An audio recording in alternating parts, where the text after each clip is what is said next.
You're listening to the Business and Life Podcast, where 7 days a week, proven entrepreneurs share their success stories, failures, and give you true value on how you can build a great business and an awesome life. With your host, Mike Olivas. Let's get cranking today, guys. I am chatting with Halelly Azulay. Halelly is a facilitator, speaker, and leadership development strategist, and an expert in communication skills and emotional intelligence. She's the founder and CEO of Talent Growth, LLC, where she develops leaders and teams, especially for enterprises experiencing explosive growth or expansion. All right, Halelly, welcome to the show. Thank you so much. It's great to be here, Mike. Absolutely. Thank you for taking the time. So tell our listeners something interesting about yourself and also where you're calling in from. Yeah, I'm outside of Los Angeles. Okay. And it is sunny, true to how it should be. It's been weird lately.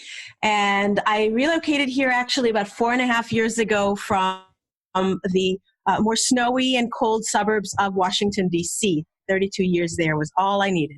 Oh, yeah. That's all you needed, huh, to come to Southern California. Well, that's close to my heart. Spent most of my time the last 12 years in Newport Beach. So there nice. In SoCal. I'm here now as we record this, but by the time this airs, I will be back in Puerto Rico or possibly Colombia. Yeah, I'm all over the map here recently. But so you are, tell us a little bit about your company, of course, and also what it brings to the marketplace. Tell us about Talent Growth.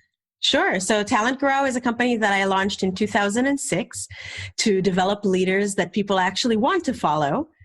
And I started the company, I really didn't know what I would do exactly or what I would specialize in exactly. I was sort of feeling my way around.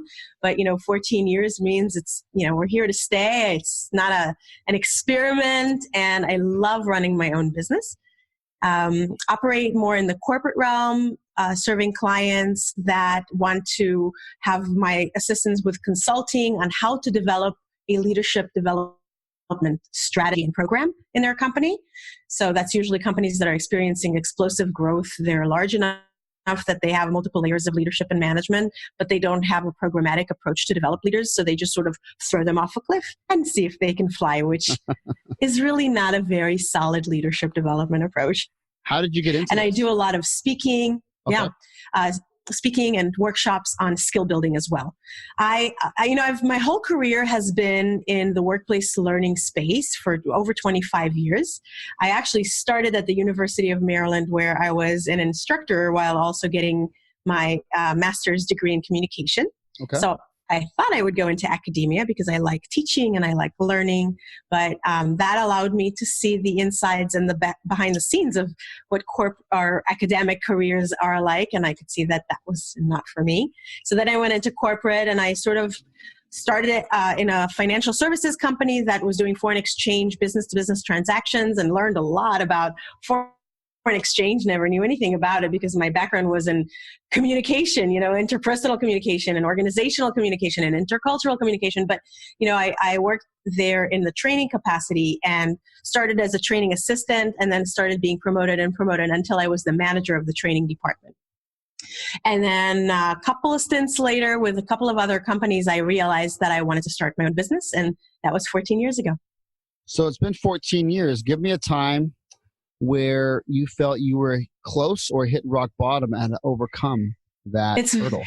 Yeah, it's very memorable because I started in 2006, and I don't know how many of your viewers or listeners remember what happened in 2000. That was the beginning of after being in business for 2 years, you recognize that you don't really have patterns. You don't exactly know how normal business should be. But in 2008, the financial market crashed. And my business basically shriveled up and died. All of my corporate clients were like, we're probably not going to do any kind of training or any kind of workshops. We're just going to head down, stick to meat and potatoes. And I had to figure out what to do to stay in business, or whether I was going to go look for a job, or what to do, because the money just stopped coming in. That was very scary. What did you do to overcome it? So the decision first was, am I trying to stick this out or am I giving up? And I obviously decided to stick it out. And then it was really just pivoting and thinking of alternative strategies. This is not the time to have your perfect, ideal avatar or, really like focusing on your niche. So it's really just looking for opportunities in the marketplace where I could use my skills and I could make money to just sort of bridge over this time period. And I did that. Why do you think a lot of entrepreneurs out there, in your opinion, just decide to give up? I mentor a lot of new entrepreneurs, and especially people want to build a business like mine. So I get to see some of my peers and colleagues. My assessment is that for most people, they love their craft. And that's what's driving them. That's their passion. They want to do whatever the thing is that they are called to do, and they want to serve clients in that way. But running a business means you wear many other hats. You can't just, at the beginning especially, you can't just specialize in, for me, delivering amazing workshops or speaking on stages. You also have to do invoicing and marketing and a lot of different things. And for most people, those are not passion areas, which is fine. But some people are so scared to develop skills in that, or just don't want to spend their time doing that. For most people, that's their downfall, and especially business development and marketing is what brings most of the people that I interact with as new consultants down. Eventually they just spend time doing the work they love with clients, but they don't feed their funnel, and then it dries up, and then they have no more business. We're going to dive into our guests' experiences in business and life after this quick message. Life Nation, are you struggling with growing your business and hitting goals? Or are you over the 9-to-5 grind, finally ready to take the dive into entrepreneurship? What are you waiting for? Go to michaelivas.com to set up a free, no obligation coaching call today. That's MIKEOLIVAS.com. I can help you. It may be the best call you've ever made. Is there a specific, realm of your business or your industry right now that you're excited about? There's a lot of shift in the world in general for learning to learn in a personalized and customized way. And, in my work, I usually work through gatekeepers in corporate environments where the learning is prescribed by someone high up, and then the learners are brought in. But now with online learning and courses that, we all see proliferated, everybody can have their own online course. It seems like everybody and their mother does. So I'm excited about developing online courses and working directly with the learners rather than going through the gatekeepers. And that's something that's been super interesting to me in the last few years, and that I've been pursuing actively in the last couple. Would you feel like over the past 14 years that after learning, that you're not passionate about the invoicing and the P&Ls and all that kind of jazz, which I get, by the way, we call it the CEO, the Chief Everything Officer for many years, and definitely is the norm. Would you feel like you've been able to build a life that you want to live in terms of your business feeding your life, Halelly? Yeah, and I think that's a key decision, because a couple of years ago I was faced with, how do I grow, or what does growing look like? And a lot of times people talk about, as an entrepreneur, you should grow, you should grow, you should grow. Well, you should really think about what kind of a life do you want? And you don't just grow to grow because people say you should grow. You should think about that and make a very conscious decision of how to grow. So for example, for me, I want a lifestyle that allows me flexibility and independence. And I don't want to become a slave to employees, a bunch of employees. And I don't want to grow a brand that starts to grow kind of this horizontal monster with multiple people doing the work. And then I'm just administrating over them, because it's the work that I love that I will stop doing. Yeah. And the work that I don't love that will become my job, plus all these other people whose livelihood depends on me. I really did a lot of deep thinking and soul searching about that. And I'm not saying that that's not right. I'm saying you need to know what's right for you. So for me, having a few contractors and virtual assistants and independent people that can support me is really key. Outsourcing functions and having help. But I don't want to grow something really big that goes way beyond myself and then eventually be like, okay, well, I'm bringing in all this money, but I'm also hustling to bring in salaries for all these people. And ultimately, what am I taking home, and what kind of a life do I have? I'm just, I'm shackled to a company that I grew so big.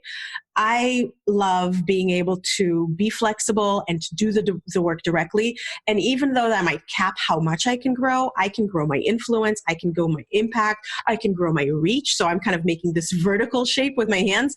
And that's the kind of growth that I'm pursuing, not horizontal growth. I don't know if I answered your question, but that's kind of what that brings up for me.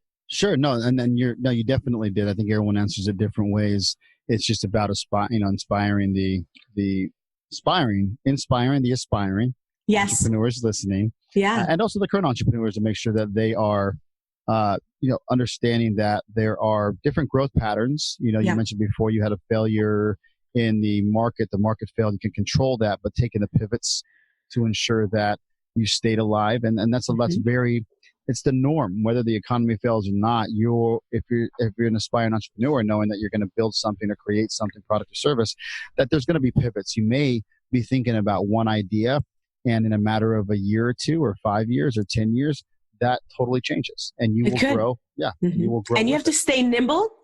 Yeah. Without losing sight of your ultimate goal too, because if you're just pivoting and pivoting and pivoting, ultimately you're going to be like, where in the heck am I and how did I get here? So knowing that you're always considering your long-term goal, and then you can shift that too. You can pivot that too, but you don't want to pivot that as frequently as you make your sort of in the moment kinds of pivots that allow you to stay afloat. No, absolutely. And respond to the market. Yeah. To a couple of mentors of mine, as I was thinking about growth, I had the fortune of talking to people who had been in business way, way longer than me.